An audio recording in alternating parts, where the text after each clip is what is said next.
Well-funded MCC-Nepal Compact continues to remain at the center of Nepali politics as the raging debate over its ratification has brought the ruling alliance to the verge of a split. Meanwhile, there were some good news yesterday to brighten up the mood of cricket fans as Nepali cricketers achieved a landmark victory over Oman to take a little stride towards realizing the dream of playing the T20 World Cup for the second time. Good morning, I'm Sarah Chitrakar and these are the headlines of the hour. China alleges the US of using intimidating language to pressure Nepal to ratify MCC-Nepal Compact. Envoy Randy Berry says violence and incitement to violence are never acceptable. It's the 72nd Democracy Day today. The public fail to experience democracy despite political changes from time to time. Parties always targeting to be in power.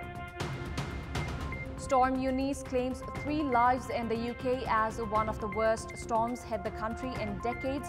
5 others killed by Storm Eunice elsewhere in Europe. And Nepal up against the Philippines in today's ICC T20 World Cup Global Qualifiers match, aiming for a second consecutive victory after yesterday's 39-run win over Oman.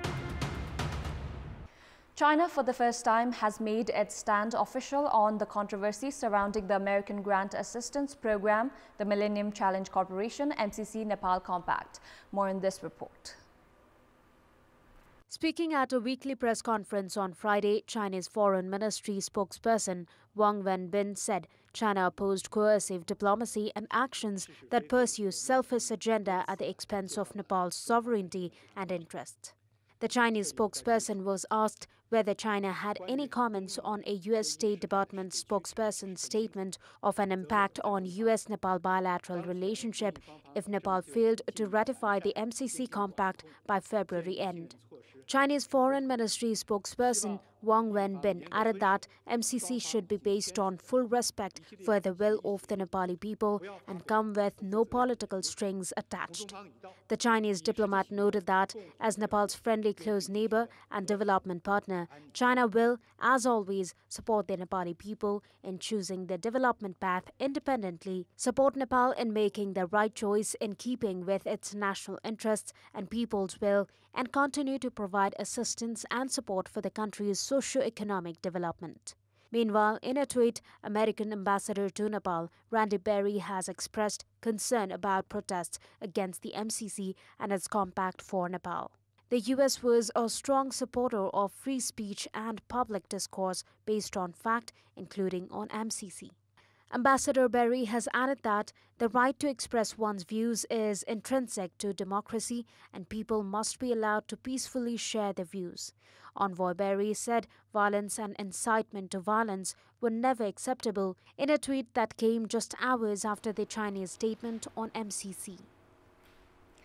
The future of the ruling coalition has grown uncertain because of the polarization on the American Grant Assistance Program, Millennium Challenge Corporation, MCC-Nepal Compact. Nepali Congress is firm on its stance in tabling the MCC of Nepal Compact at the Parliament, while other 4 parties in the alliance are against its parliamentary presentation without amendments. However, efforts are still underway to sustain the coalition. More in this report. MCC-Nepal Compact was not tabled at the House of Representatives on Friday as well due to the lack of consensus among the coalition partners. Earlier on Wednesday, CPN Maoist Centre and CPN Unified Socialist had warned of quitting the government if the compact was tabled at the parliament in its status quo, compelling Nepali Congress to step back and expedite efforts for additional talks for an agreement. As the ruling coalition stands on the verge of a split, Nepali Congress has taken a back foot rather than an aggressive approach.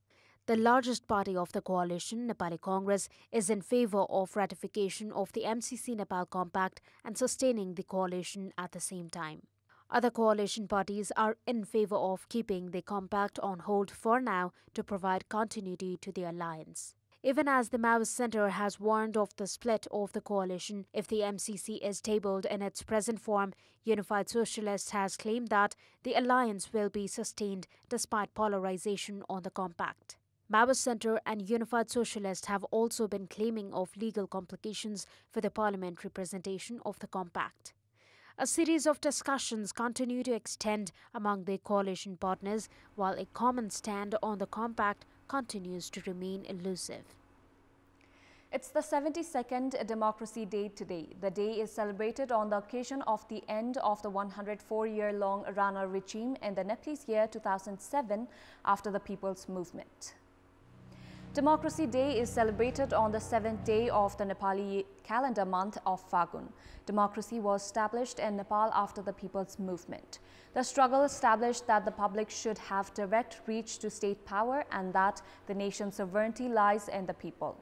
The country stepped into federalism and republicanism, riding on democracy. The citizens supported various movements of parties to establish democracy in the country. The political parties, however, have failed to enable the general public to experience democracy. Democracy Day and Republic Day have been limited to calendar as the general public are still waiting to experience the changes that should have been introduced after the establishment of democracy in the country. In our Public Voice segment, we had asked the local residents in several provinces regarding their opinion on the leaders' devotion to democracy. Let's take a look at what they had to say. Public Voice. आफ्ना नातागोता प्रति उत्तरदायित्व भएको मेरो विचारमा ठान्दछु. कुर्सीको मात्र माया छ. वफादार छन् जस्तो लाग्दैन मलाई. वफादार भएको भए आफ्नो जनताहरुको लागि पनि केही गर्थे. पुरानो जेनेरेसनबाट अहिलेको यो प्रजातन्त्रको रक्षा हुन सक्दैन. कसैलाई कसैको चासो छैन, आफ्नै मात्रै मतलब देख्छु म चाहिँ. कुनै पनि पार्टीका कोही पनि छैन. आफ्नो पेट भर्नको लागि सारा काम गरेको छ. आफ्नो स्वार्थको लागि चाहिँ वफादार देखिन्छ. वफादार हुनु भएको भए हैन जनताहरुले किन दुःख पाउनुहुन्थ्यो र.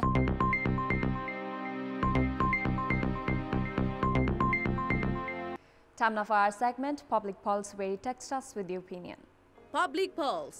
Here's the question: what should be done to reduce the cost of domestic products? Your options are A, facilitate loan, B, enhance market access, and C, improve policies. The voting is on. Type NEWS, select your option A, B or C and send it to 34001 to share your opinion with us. Let's move on to sports update. Sports News brought to you by Lakshmi Steel, नेपालमै guaranteed #1 quality. साधारण bulb भन्दा उज्यालो Vega LED bulb भविष्य उज्यालो छ. Dish Home Fibronate presents Megafy खुशीको upgrade.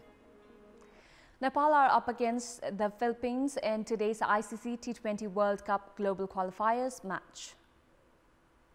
The Group B match between Nepal and the Philippines, which will be played at the Al Amirat Cricket Ground, is scheduled to begin at 11:45 a.m. Nepal time. Team Nepal is looking for a second consecutive victory after registering an exciting 39-run win over host Oman yesterday. Nepal defended a below-par score of 117 runs by bowling out Oman for 78 runs. Meanwhile, the Philippines were thumped by Canada yesterday by a huge margin of 118 runs. This is the first time Nepal is facing the Philippines at this level of competition. Nepal have inched towards the semi-final with yesterday's win over Oman. If Nepal win today and Canada defeat Oman in another Group B match today, Nepal will advance to the semi-final. However, if Oman defeat Canada, Nepal will have to wait until the end of the group matches to see if they qualify. If the other Group A matches today, Germany are up against United Arab Emirates, while Bahrain are facing Ireland. UAE and Bahrain registered wins in their first matches yesterday. Top two teams of both the Groups A and B will progress to the semi-finals, while the finalists will secure their berth at the World Cup in Australia later this year. The 12th round matches of the Martyrs Memorial A Division League kick off from today. Friends Club are facing Chasal Youth Club at the capital's Dashrath Stadium in the match that is scheduled for 1 p.m. kickoff. Both the teams are fighting to move up from the relegation zone, with Chasal being at the bottom of the table. Chasal are in the 14th spot with only 6 points from 11 matches. Friends Club are in the 12th position with 7 points. If Chasal lose today, they will be the first team to be relegated this season. Even if they win the 13th round match, they will only have 9 points. Jalakil Youth Club are in the 11th spot with 10 points from 11 matches. If Friends Club win today, they will secure 10 points and increase their chances of remaining in the A Division League. In another match today, this season's champions, Machindra Football Club, are playing against 3 Star Club at the Dashrath Stadium at 4:45 p.m. Machindra had claimed this season's title with 2 matches remaining to be played. Machindra remained undefeated and secured 29 points from 11 matches.